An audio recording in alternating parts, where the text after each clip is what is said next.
Well,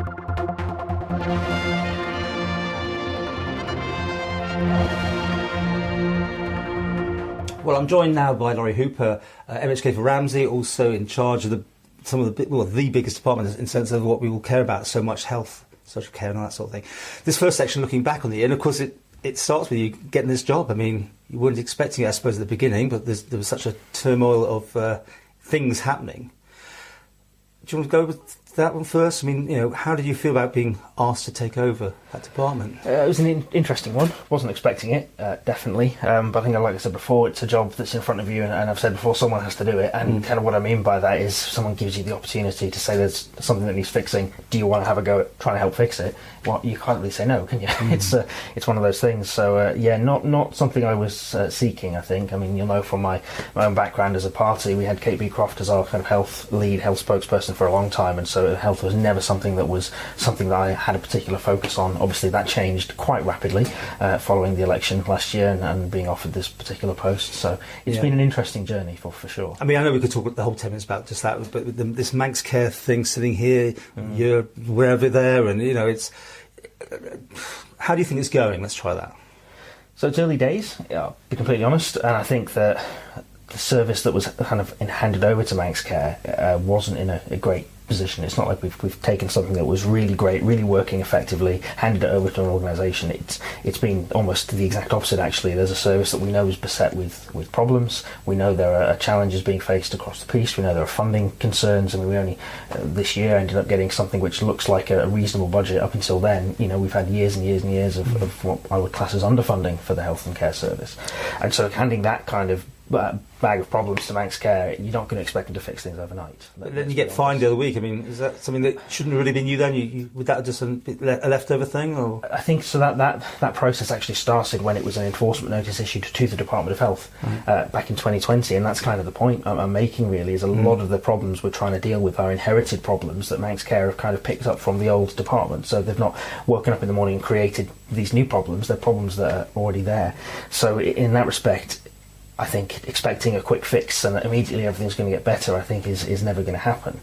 But I am quite confident that we're moving, I think, quicker in the right direction than perhaps would have been possible under the old structure. So in some ways, I think it's been a very good thing to separate out Manx Care from the department so we can start actually driving some of that change at a much faster pace. But it does then present challenges. Obviously, I get questioned by the media a lot about things, and actually sometimes it's, well, you need to talk to Manx Care about the particular detail of that because it's really much an issue for them rather than us as a department or me as the minister. So it has created a bit of complexity that perhaps wasn't there in the past. But I think, broadly speaking, we are moving in the right direction. The question is, can we keep that up? And I think, really, you'll see, I'd like to think that you give Manx Care a couple of years to get up and running, to get things under their belt, and then actually that's the point where you can take a step back and assess and say, is this actually working for us as an island? And I think, we're in year 2 now, aren't we, really? So by the end of this year, I think we'll have a much better picture as to, is this new separation the right thing for us? Remind me how many millions of pounds a year is this costing?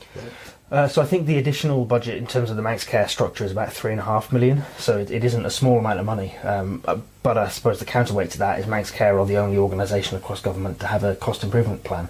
And so if they hit their cost improvement targets this year, they'll be saving £4.7 million, for example. And so they'll save more money than they're costing. And as long as that keeps going, again, that's their measure of success, isn't it? Fine. I mean, I don't want to completely into this thing, but we do have to point out at the time of recording, you're dying to me to ask questions about Dr. Ranson, but we can't, and we're going to do a separate item about that, although that will be after this one's been done.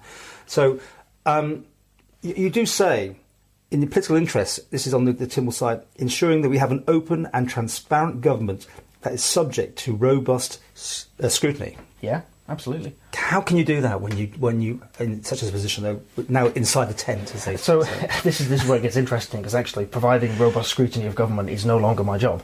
My job is to be government, essentially. So it's Tynwald's job to provide that robust scrutiny. It's the job of the committees, it's the job of your backbenchers, and in fairness, I think some of them are doing a pretty good job. I mean, I've sat now in front of 2 different scrutiny committees to give evidence with my ministerial hat on, and I think they've gone pretty well. What we can do, I think, is as a government to to play into that is actually publish more stuff routinely. Yeah, so we're going to be publishing our department plan pretty shortly. Actually, it's about to go to the Council of Ministers, and then we'll be publishing more things. So publishing our implementation plans around. We've just brought the complaints regulations through. So what are we doing next? When we're going to be publishing plans around the Adoption Act. How are we going to implement that?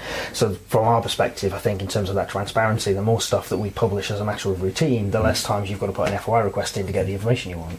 Well, we're looking at your last 12 months as such. What other things have you been able to do, or is this completely and utterly take up your time, your health?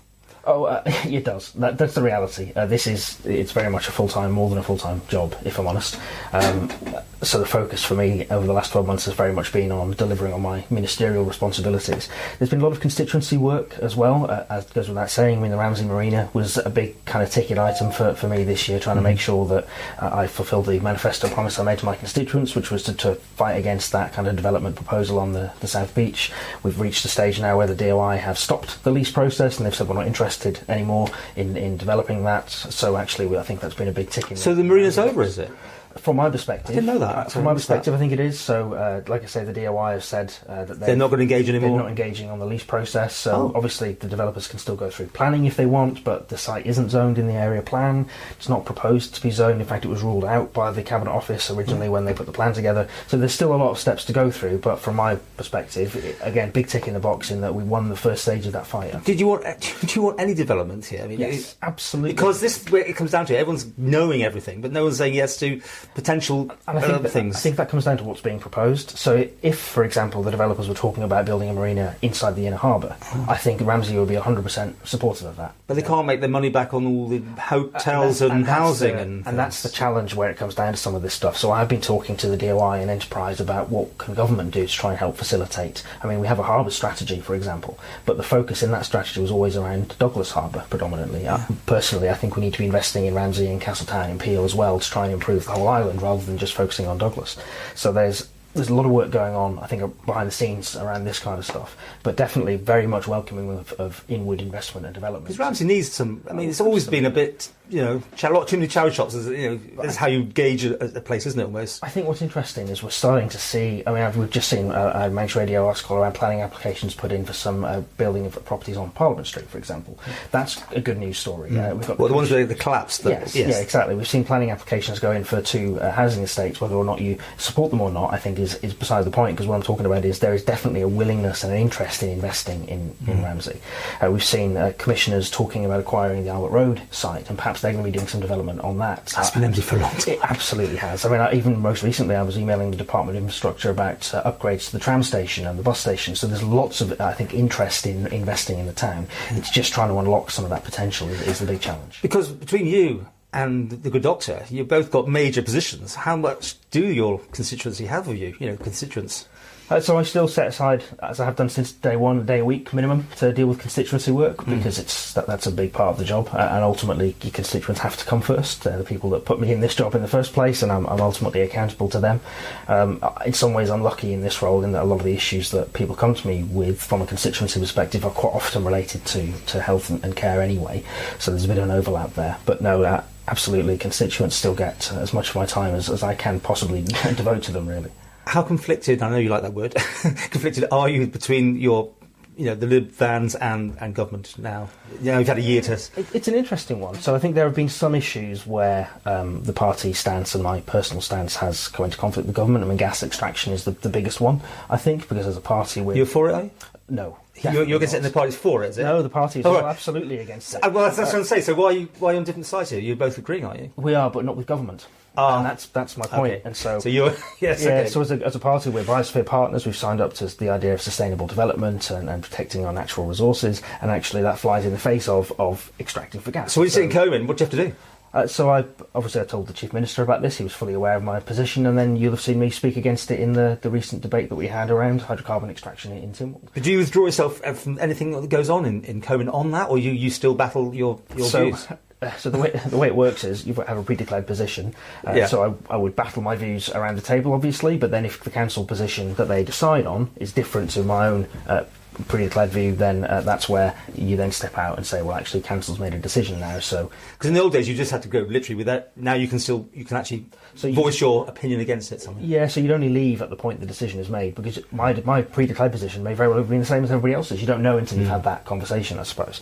But yeah, there is definitely a point where you'd say, no, at this point I'd be conflicted. And actually, talking about development, that's an interesting one, because as a backbencher, I'd be very heavily involved in trying to support developers trying to get things that are appropriate for the town through. As a minister, you have to take a different approach, because ultimately something could be called in by the Council of Ministers, and so you don't want to conflict yourself by getting too involved at an early stage and then saying, I can't actually... But would you ever see a point where you have to literally leave government because you cannot continue in one role or the other, or would you leave the Lib Vans? No, it would be government first. It would be. Absolutely, and I don't think it's particularly likely.